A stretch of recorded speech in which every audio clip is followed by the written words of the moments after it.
Hi friend, সবাই কেমন আছো? আশা করি সবাই খুব ভালো আছো। আমরা খুব ভালো আছি। আজকে পমফ্রেট মাছের সর্ষে ভাপা করেছিলাম, তাই রেসিপিটা আপনাদের সবার সাথে শেয়ার করলাম।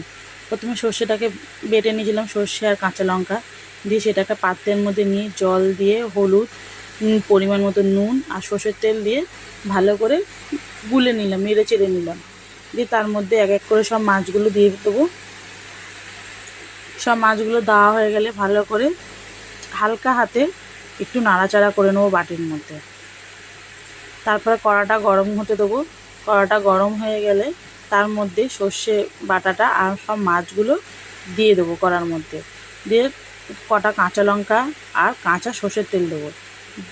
দেওয়া হয়ে গেলে তারপর ঝোলটা একটু ফুটে গেলে, মাছটা ফুটে গেলে তারপরে একটা থালা দিয়ে চাপা দিয়ে দেবো। তারপরে মাঝে মাঝে অল্প করে খুলে খুলে মাঝে মাঝে দেখবো আর একটু হালকা করে কড়াটা নেড়ে দেবো। তারপরে আমার হয়ে যাবে পমফ্রেট মাছের সর্ষে ভাপা। কেউ কোনো দিন না খেলে এইভাবে করে খেয়ে দেখবেন, খুব ভালো হয় খেতে। এই দেখুন, আমার পমফ্রেট মাছের সর্ষে ভাপা হয়ে গেছে।